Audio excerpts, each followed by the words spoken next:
Good evening, church. So, good evening, Andy. The title of my sermon for this evening is Bamidbar. It's a Hebrew word. Bamidbar in the wilderness. అది నా శీర్షిక.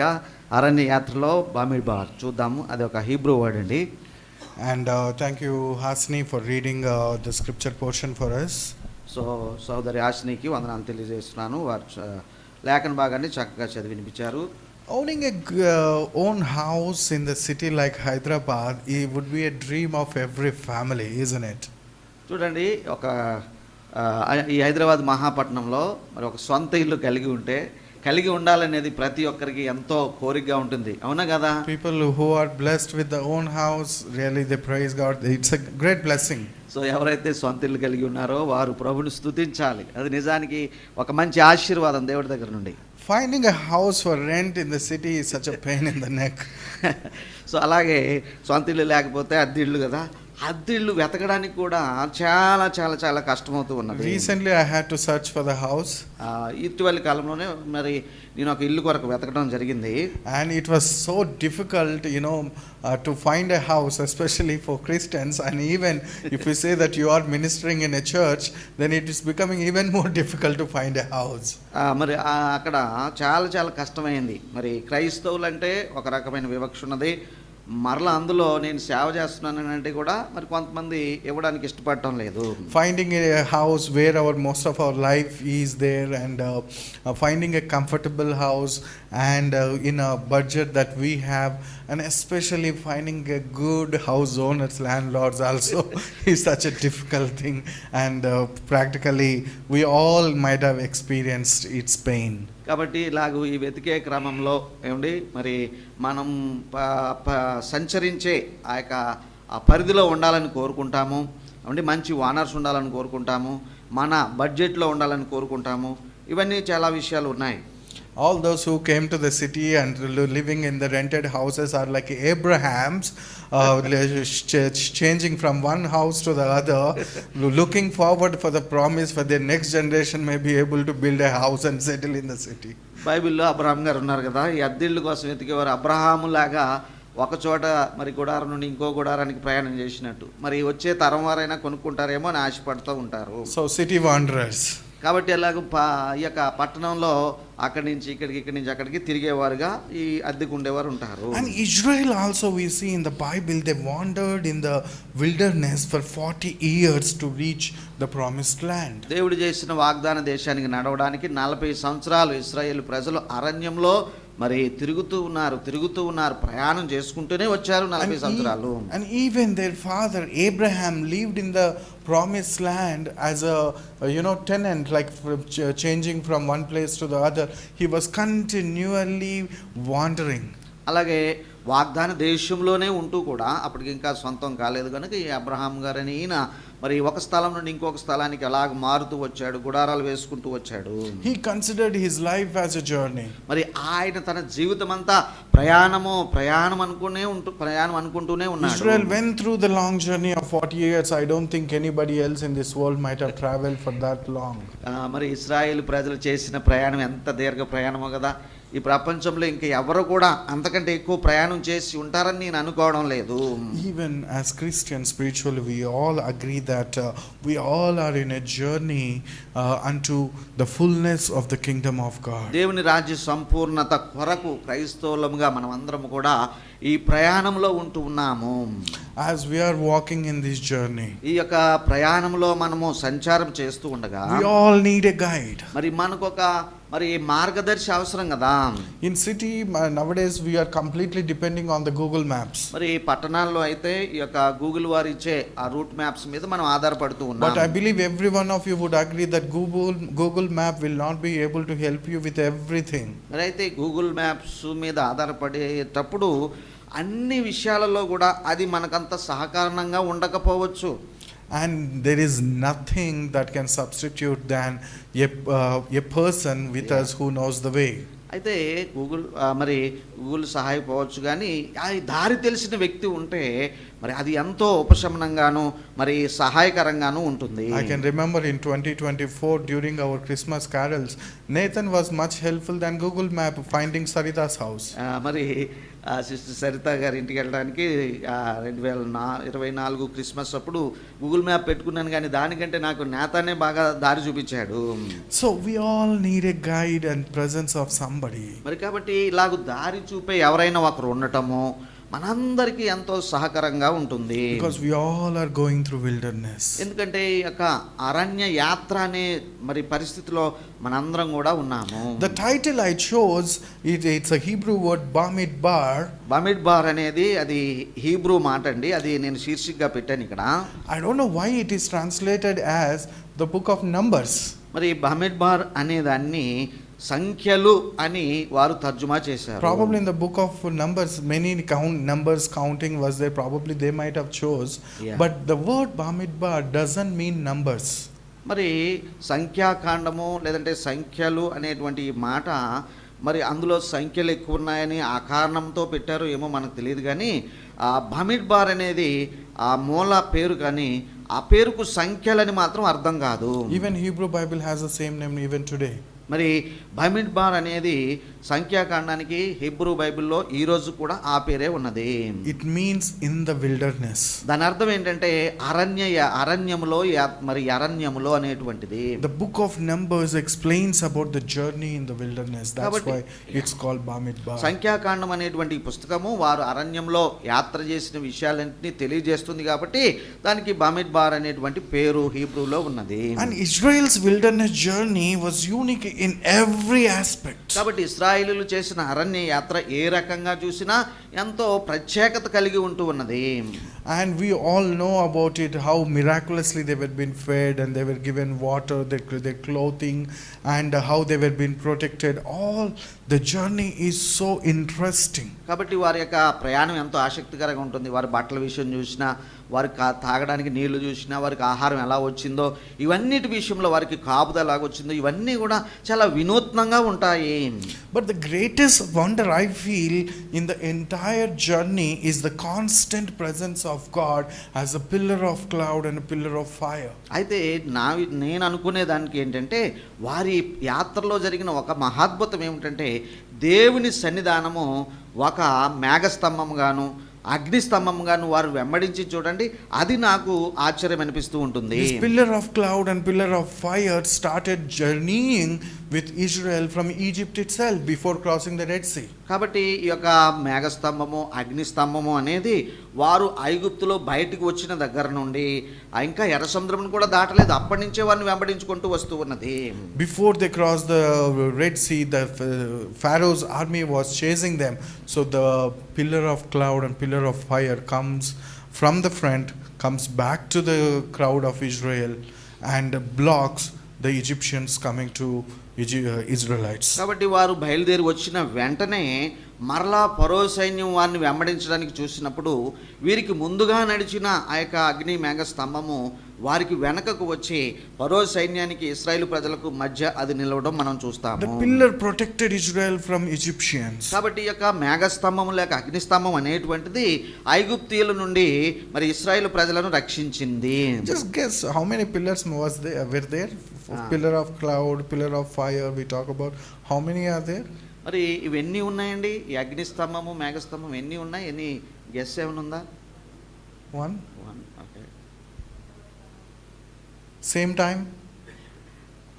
ఒకే సమయంలో ఎన్ని ఉండవచ్చును?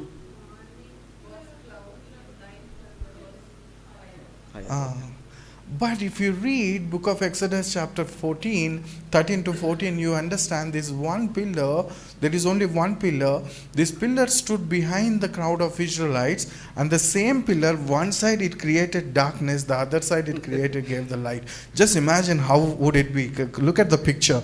One side darkness with the cloud, the other side light.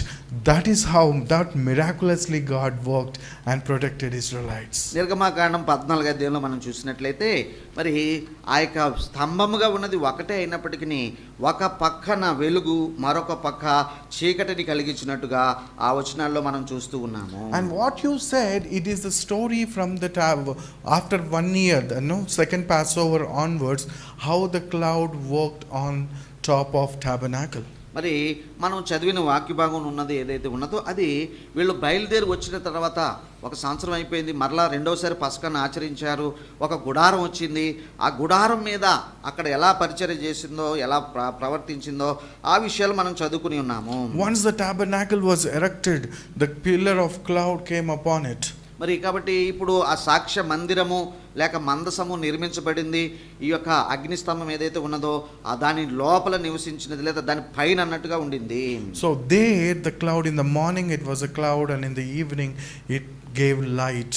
కాబట్టి ఆ యొక్క గుడారం మీద అన్నట్టుగా పగడేమో మేఘముగాను రాత్రి ఏమో అగ్నిగాను అక్కడ ఉంటూ వచ్చింది. And as we read in Numbers chapter 9 verse 15 to 23, that whenever the cloud was lifted up, children of Israel, they were traveling and journeying, and when the cloud rested on the tabernacle, they also rested in that కాబట్టి place. ఆ యొక్క సంఖ్యాకాండము 9:15 నుండి 23 వచనాల్లో మనం చదువుకున్నట్టుగా ఆ యొక్క మేఘస్తంభం లేక అగ్నిస్తంభము అది పైకి లేచి ప్రయాణం చేస్తే వీరు ప్రయాణం చేశారు.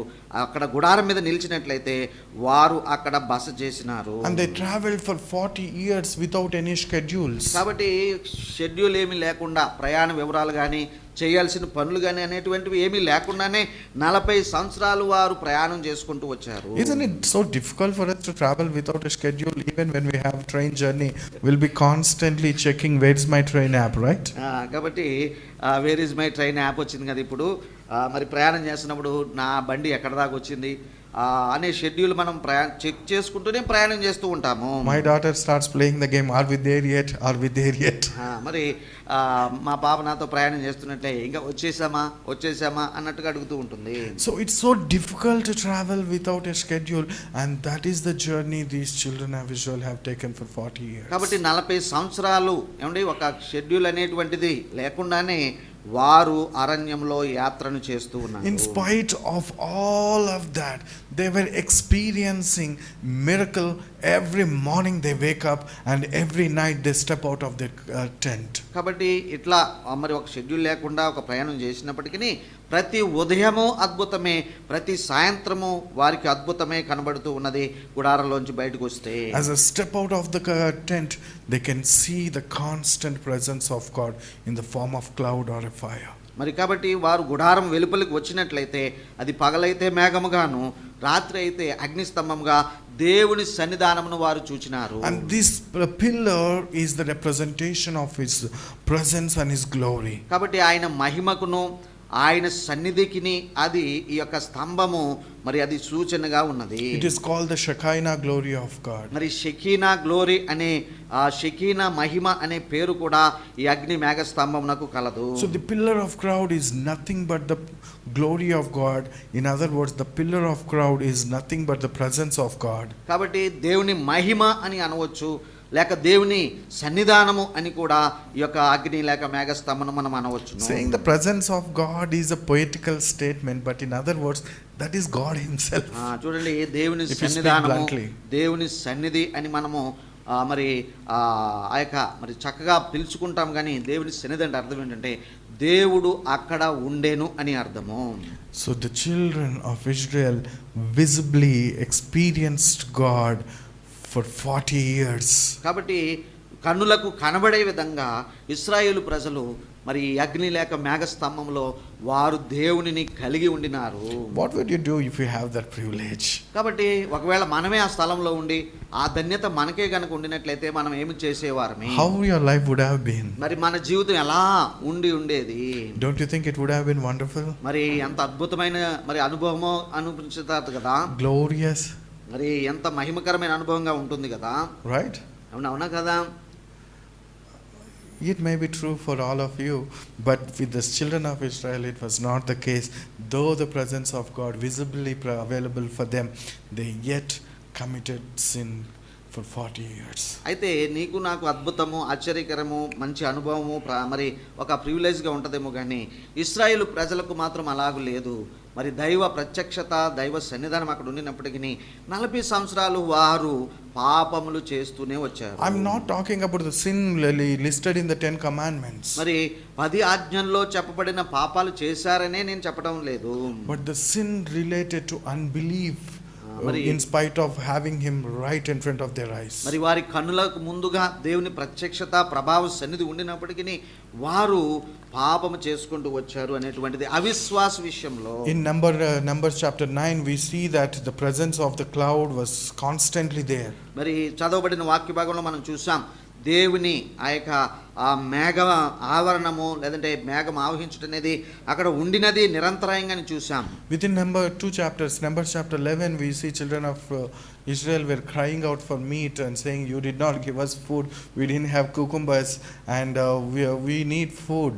కాబట్టి have you brought us here to die in the wilderness? మరి 9వ అధ్యాయంలో దేవుని సన్నిధానము మరి మందిరం మీద, మందసం మీద ఉండిందని మనం అనుకున్నాము. 10, 11 అధ్యాయాలు వచ్చేటప్పటికి 11వ అధ్యాయంలో వారికి సనగడం మొదలుపెట్టారు. మాకు ఇక్కడ మాంసం లేదు, మాకు ఇక్కడ కీరకాయలు లేవు, మాకు ఇక్కడ దోసకాయలు లేవు, మరి అరణ్యంలో మమ్మల్ని చంపడానికే తీసుకుని వచ్చారా అని సనగడం మొదలు పెట్టారు. I understand them. It's so difficult to eat dal rice every day. కాబట్టి బహుశా వాళ్ళు ఈ యొక్క మరి ఆ శాకాహార భోజనం దాల్ రైస్ ఉంటుంది చూడండి, అది తిని తిని తిని విసుగొచ్చి ఉండొచ్చును. They said we ate enough of manna, we need meat. కాబట్టి ఇదిగో ఆ కూరగాయలు తిని అలసిపోయాము, మాకు కొంచెం మాంసం రుచి ఉంటే, మాంసం ఉంటే బాగుండన్నట్టుగా వారు అంటున్నారు. The problem here is not with desiring for the meat. అయితే ఇక్కడ కోరిక, మాంసాపేక్ష కలిగి ఉండటమే సమస్య కాదండి ఇక్కడ.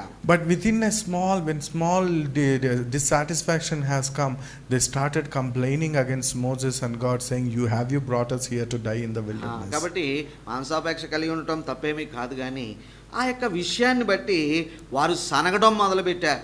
మోషేను దూషిస్తున్నారు, దేవుని మీద మరి దూషణలు పలుకుతున్నారు, మమ్మల్ని చంపడానికే తీసుకొచ్చావా అన్నట్టుగా అంటూ ఉన్నారు. In spite of having glorious presence, they didn't have belief in God. కాబట్టి దేవుని యొక్క సన్నిధానము ప్రత్యక్షంగా వారి కన్నులకు కనబడుచుండినప్పటికీ వారు దేవుని మీద విశ్వాసము ఉంచలేకపోయినారు. And the next chapter itself, మరి తర్వాత అధ్యాయం కూడా మనం చూసినట్లయితే we can see there is a division within the leadership of Israel. మరి అక్కడ ఇశ్రాయేలును ప్రజలను నడిపిస్తున్న నాయకులలో ఒక విభేదము కలిగినది. Aaron and Miriam, they contested against Moses. మరి అహరోను గారు ఉన్నారు చూడండి, అలాగే మిరియాం గారు ఉన్నారు చూడండి, వీళ్ళిద్దరూ కలిసి మోషేకి విరోధంగా మాట్లాడుతున్నారు. And they had their administrative difficulties. మరి అక్కడ పరిపాలన సంబంధమైన మరి ఇబ్బంది ఏదో వారికి కలిగినట్టుగా ఉన్నది. It seems almost just like the problems we face in the church leadership.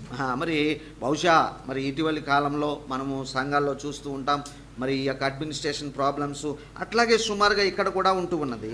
There with Moses right in front of God's presence, they were having contentions. Here we always come to the church, we call it the body of Christ. Within the church itself we are having contentions and we are fighting with each other. Isn't it so shameful for the body of Christ? కాబట్టి అక్కడేమో మోషే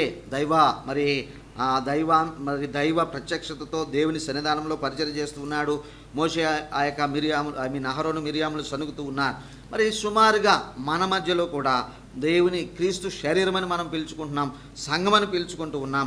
మరి ఈ యొక్క పరిపాలన సంబంధమైన విషయాలు కానీ వేరు విషయాలు కానీ మనం కూడా ఈ యొక్క మరి కంప్లైంట్ చేస్తున్నాం కదా, సుమారుగా పరిస్థితి అలాగే ఉంటూ ఉన్నది. Many ways we are similar to them. మరి ఈ చాలా భాగాలలో చాలా రకాలుగా వారిని పోలినట్టుగానే మనం కూడా ఉన్నాము. Look at Numbers 14. That's such an unfortunate experience there, that these people, they say, we better go back to Egypt, let's find some leader, we don't want to go to Canaan where God is leading us, we want to go back to the slavery. మరి 14వ అధ్యాయం ఇదే సంఖ్యాకాండంలో మనం చూసినట్లయితే ఈ తిరుగుబాటు ఇంకా ఎక్కువైపోతుందండి. ఇదిగో వారు మేము ఒక నాయకుడిని ఎన్నుకొని మనం ఐగుప్తుకు తిరిగి వెళ్ళిపోదాం, దేవుడు చెప్పిన కానాను అవన్నీ మాకు అవసరం లేదు, మేము తిరిగి ఐగుప్తుకు వెళ్ళిపోతాము అన్నట్టుగా వారు మాట్లాడుతున్నారు. They forgot all the 10 miracles and things, food, water they received. మరి కాబట్టి 10 అద్భుతాలు చేసి ఎలాగ విడిపించాడో, దేవుడు ఎలాగ అద్భుతంగా నీళ్లను ఆహారం అనుగ్రహించాడో అవన్నీ మర్చిపోయారు. And right in front of their eyes they are seeing pillar of cloud and fire. మరి వారి కన్నులారా చూచి అగ్ని మేఘ స్తంభమును గమనించి అవన్నీ కూడా మర్చిపోయినారు. And saying, let's go back home, let's go back to Egypt. మరి వాళ్ళు అంటున్నారు కదా, ఐగుప్తుకు తిరిగి వెళ్ళిపోదాం అంటున్నారు. They preferred familiar bondage than unfamiliar freedom. కాబట్టి స్వతంత్రత అనేది ఇంకా వారు అనుభవించలేదు. దానిని కోరుకోవడం కంటే వారికి బాగా పరిచయం ఉన్న ఆ శృంఖలాలనే, గొలుసులనే వారు కోరుకుంటున్నారు, బానిసత్వాన్నే కోరుకుంటున్నారు. And you don't need to use those big examples. Let's look at our own life. Many a times we choose comfort over obedience. Isn't it the same? చూడండి, మన జీవితాలను కూడా పరిశీలన చేసుకుంటే విధేయత చూపించడానికి బదులు మనకెందుకులే అని ఒక కంఫర్ట్ జోన్, ఒక సౌకర్యవంతమైన స్థలంలో మనం ఉండిపోవడం లేదా? If you have bitter gourd curry before you and then Egyptian tiramisu, what do you choose? Egyptian tiramisu ఒక డిష్ ఉందండి, తర్వాత కాకరకాయ కూర ఒకటి ఉంది. ఏది తింటారు మీరు? నిజం చెప్పండి. Okay, many choose what we know, so we prefer going to bitter gourd. చూడండి, so bitter gourd or tiramisu whatever ఎవర్. ఓకే, ఏ కూర ఇష్టమో మీ ఇష్టం, అది మీరేం తింటారు? Whatever we know that we prefer. అంటే మనకు తెలిసిందే, అంటే ఈజిప్ట్ టిరామిసు మనకు తెలియదు కాబట్టి బెటర్ గార్డ్ అయినా దాన్నే కోరుకుంటామని We అంటున్నారు. choose we choose slavery of certainty over uncertain freedom or unknown freedom that is a hope that we are given. కాబట్టి నిరీక్షణప్రదంగా ఒక స్వాతంత్రాన్ని నీకు ఇస్తున్నారు, కానీ దాని విషయం మనకు తెలియట్లేదు. దానికంటే తెలిసిన బాధనే, తెలిసిన ఆ యొక్క దాసత్వాన్నే కోరుకుంటాము. So from all this we understand one thing. అయితే ఈ విషయాలను బట్టి ఒకటి మాత్రం మనం అర్థం The చేసుకోవాలి, privilege to have the presence of God. దేవుని యొక్క సన్నిధానం ఉండే భాగ్యం వారికి ఇవ్వబడింది. They are in the presence of God, that does not mean they are immune to sin. మరి వాళ్ళు దైవ సన్నిధానం అక్కడ ఉండినప్పటికీ సనుగులు గొనుగులు పాపం చేయటం ఆగలేదు. They have the presence of God. మరి వారి మధ్యలో దేవుడే ఉన్నాడు, లేదంటే దేవుని సన్నిధానమే ఉన్నది. But the biggest problem they have is they are blinded. They are with blind eyes, not able to perceive. అయితే ఒక గొప్ప సమస్య ఏమిటంటే వారు చూడలేకపోతున్నారు, వారి కన్నులు గుడ్డివైపోయినాయి. For 40 years they had it, but then truly could not experience in their heart. కాబట్టి ఈ యొక్క మరి 40 సంవత్సరాల యాత్ర ఏదైతే ఉన్నదో వారు హృదయపూర్వకంగా దాన్ని మరి అంగీకరించలేకపోయినారు. And we read about this miracle of pillar of cloud and fire in these 5 books. It's so wonderful. Can anybody help me how this pillar of cloud disappeared? Okay, ఒక్కసారి ఈ యొక్క మొదటి 5 పుస్తకాల్లో మనము ఈ యొక్క ప్రస్తావన చూస్తూ ఉంటాం, లేదంటే మోషే రాసిన గ్రంథాల్లో నుండి ఈ యొక్క మేఘస్తంభము మరి అగ్నిస్తంభం విషయాలు మనం చూస్తాం కదా. మరి ఈ యొక్క స్తంభము లేదంటే ఈ యొక్క మేఘము లేక అగ్ని ఎలా అది మాయమయ్యిందో ఎవరికైనా ఏదైనా ఐడియా ఉన్నదా? We see only entrance. We don't know anything about exit. మరి అది రావటము, వారు చూడటము, వారి మధ్యలో సంచరించడమే మనం చూస్తున్నాం, కానీ ఇది ఎలా నిష్క్రమించిందో మరి ఎవరికైనా తెలుసా? You don't find anywhere. అది మనకు ఎక్కడా కనబడదు. We don't know how the pillar of cloud disappeared, but we understand by reading these 5 books and then Joshua that the focus of the writing changes from pillar of cloud and fire to ark of the covenant and the law of the Lord. కాబట్టి ఈ యొక్క మోషే రాసిన 5 గ్రంథాలు కానీ యెహోషువ గ్రంథం కానీ ఈ విషయాలు చదివితే ఈ యొక్క మేఘ అగ్నిస్తంభం ఎలాగూ నిష్క్రమించిందో మనకు తెలియదు, కానీ మరి కేంద్రీకరణ లేదంటే కేంద్ర విషయముగా ప్రత్యక్ష గుడారం వస్తుంది. ప్రభు అనుగ్రహించిన ధర్మశాస్త్రము అది హెచ్చు చేయబడి చెప్పబడుతుంది. Maybe I would like to say that a presence of God was transmitted from a visible presence to the law of the Lord and the ark of the covenant. కాబట్టి ఒక మాట ఇలాగ అనుకోవచ్చు మనం, అదేమిటంటే ఈ కంటికి కనబడే మేఘ లేక అగ్ని స్తంభము దేవుని ఆజ్ఞల్లోనూ అలాగే కంటికి కనబడే ప్రత్యక్ష గుడారంలోనూ అది మలచబడింది లేదంటే ఆ రూపంలోనికి వచ్చిందని అనుకోవచ్చు. And that's why the psalmist writes in Psalm 119:105, he says, your word is a lamp to my feet and light to my path. ఆ కారణమును బట్టి ఏమో బహుశా దావీదు కీర్తనకారుడు లేదంటే 119వ కీర్తన రాసిన భక్తుడు ఏమంటాడంటే 105వ వచనంలో నీ వాక్యము చెప్పండి నా పాదములకు దీపమును నా త్రోవకు వెలుగై ఉన్నదని చెప్తారు. The presence of the Lord moved to the word of God. కాబట్టి దైవ సన్నిధానము దైవ వాక్య రూపంలోనికి మారిపోయింది. Now the Israel was blessed with the law of the Lord, no other nations have. కాబట్టి ఇశ్రాయేలు ప్రజలకు ఉన్న ఒక విశిష్టత ఆశీర్వాదం ఏమిటంటే దైవ ధర్మశాస్త్రము దేవుని ద్వారా వారికి ఇవ్వబడింది, మరి ఎవరికి లేదండి అటువంటి And his presence now came through his word. కాబట్టి ఆయన సన్నిధానం ఇప్పుడు ఆయన వాక్యం ద్వారా లేదంటే ఆ వాక్య రూపంలోనికి వచ్చినది. All the people, the generation who have seen this pillar of cloud and fire, they died in the wilderness itself. A new generation is coming. For the new generation, new way of God's presence, that is the word of God. కాబట్టి మరి అరణ్యంలో అగ్నిస్తంభంను లేక మేఘస్తంభంను చూచిన వారందరూ మరి మృతి చెందినారు. ఒక నూతన తరం వచ్చింది. దేవుడు కూడా నూతన విధానంలో ధర్మశాస్త్ర రూపంలో ఆ మాటకు వస్తే దేవుని వాక్య రూపంలో వారికి తన ప్రత్యక్షతను లేదంటే తన సన్నిధిని ఆయన అనుగ్రహిస్తూ ఉన్నారు.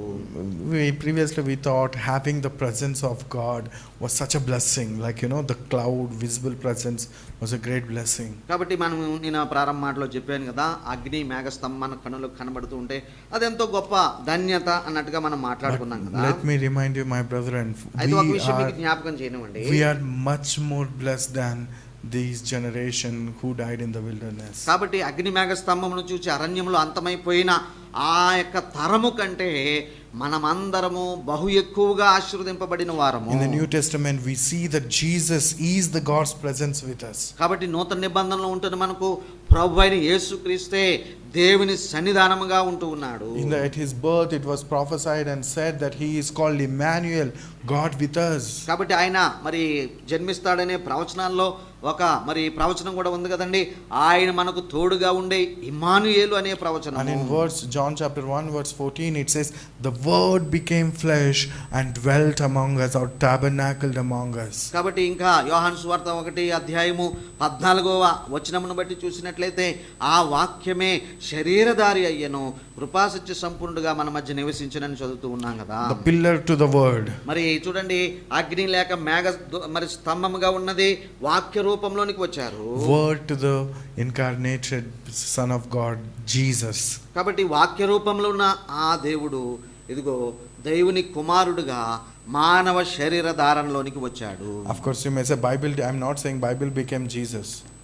మరి అంటే ఈ యొక్క అక్షరాలు కాగితాలు కలిగిన ఈ పుస్తకము యేసు అని నేను చెప్పడం లేదు, యేసుక్రీస్తు అని నేను చెప్పడం లేదు. Just like cloud is not God. మరి ఆ యొక్క మేఘ లేక ఆ యొక్క అగ్నిస్తంభం ఎలాగైతే దేవుడు కాలేదో ఆ రీతిగానే The word of God is a representation of God. అయితే నేను చెప్పేది ఏంటంటే దేవుని యొక్క వాక్యము మరి ప్రభువైన యేసుక్రీస్తుకు సాదృశ్యమై ఉన్నదంటున్నాను. And in Colossians Apostle Paul says he is the image of the invisible God. మరి అదృశ్య దేవుని యొక్క మరి స్వరూపి ప్రభువైన యేసుక్రీస్తుని కొలస్సీ పత్రిక 1వ అధ్యాయంలో మనం చూస్తూ ఉన్నాం పౌలు గారి మాటలు. From pillar to the cloud, pillar to the word, from word to incarnated Son of God. కాబట్టి అగ్ని లేక మేఘ స్తంభముగా ఉన్నది దేవుడు ఏమండి వాక్య రూపంలోనికి వచ్చారు.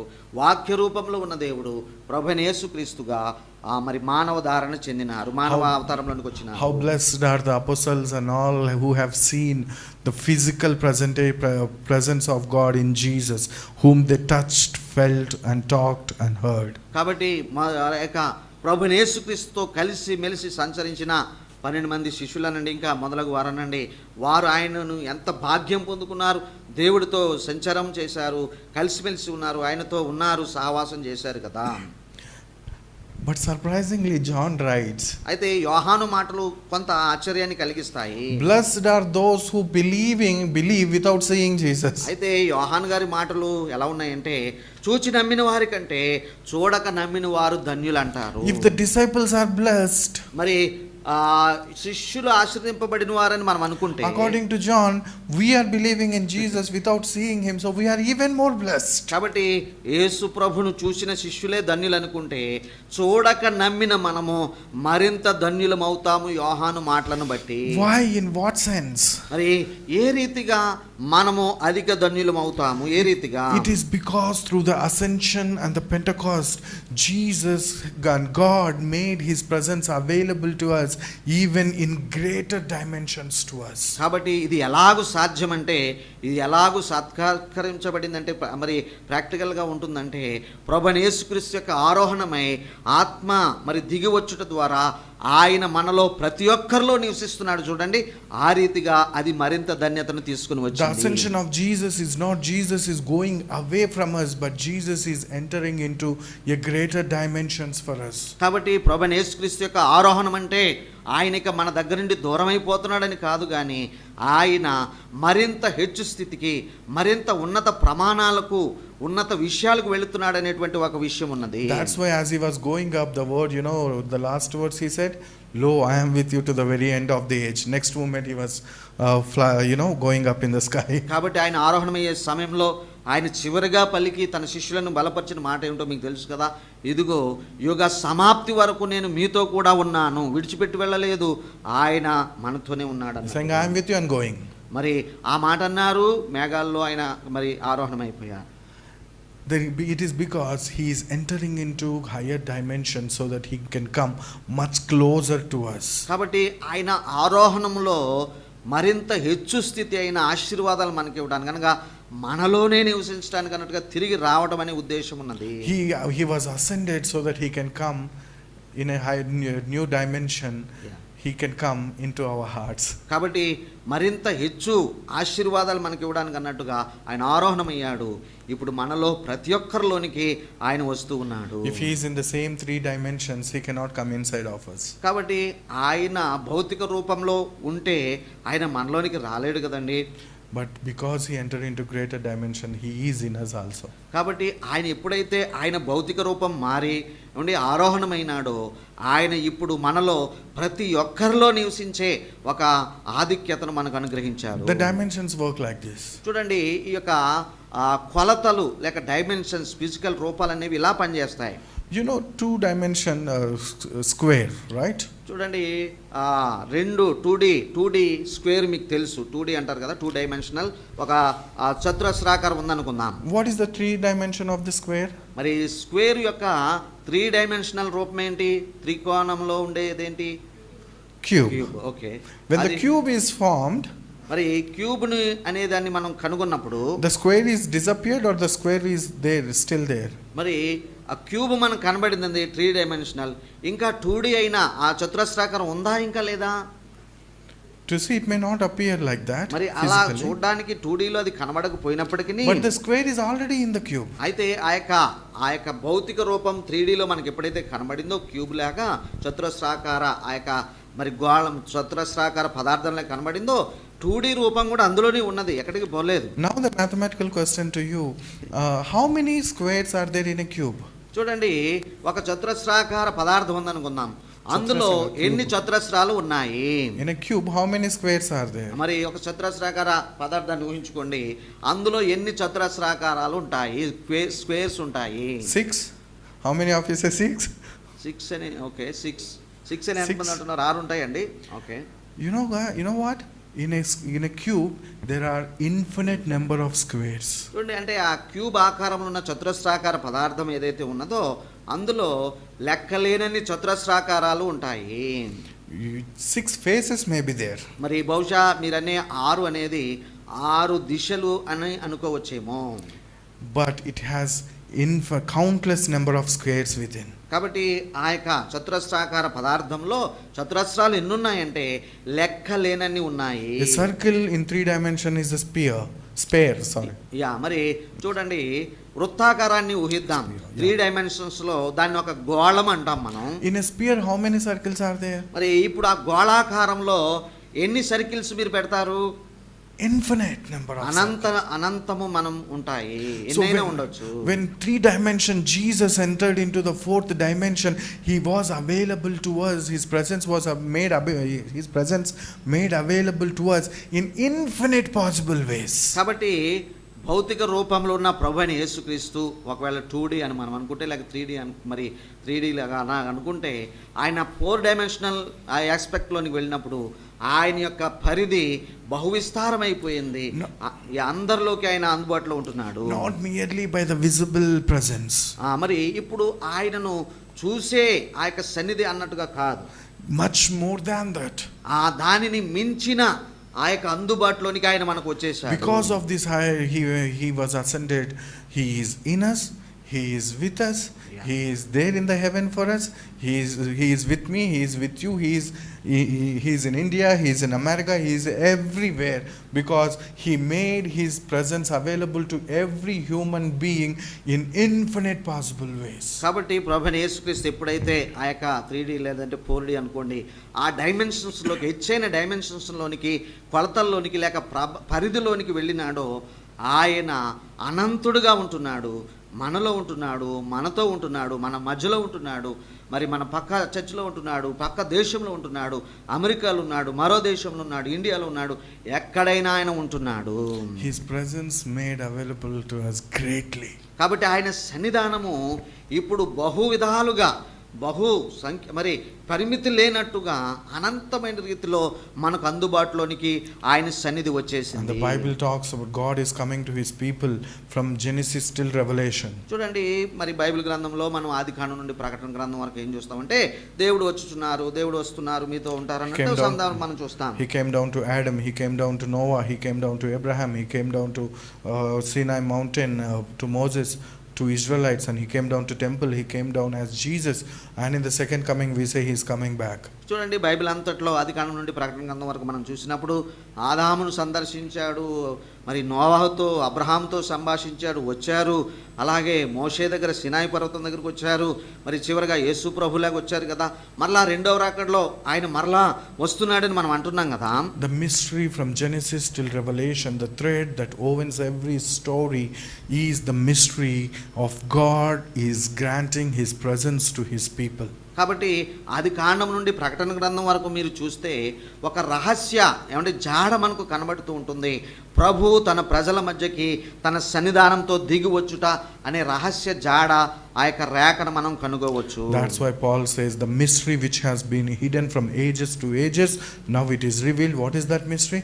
Christ in you, the hope of glory. చూడండి, ఆ కారణమును బట్టే పౌలు అంటాడు, ఇదిగో మహిమ నిరీక్షణ అయిన క్రీస్తు మనందరిలో ఉన్నాడు అంటాడు. ఇది ఇంతకుముందు బయలుపరచబడలేదు, మరి యుగాలుగా అది మర్మంగా ఉండింది, ఇప్పుడు అది బయలుపరచబడింది. మనలో ఉన్న క్రీస్తు మహిమ నిరీక్షణ అయి ఉన్నాడు అనేటువంటి మర్మము. This is the last point I would like to share. మరి ఇంకొక చివరి విషయాన్ని మీకు చెప్పనియండి. And now is the cherry on the top of the cake, like you know. కాబట్టి ఇప్పుడు కేక్ పైన చెర్రీ పండు లేక ఒక విషయం, His presence is not just granted to us mystically.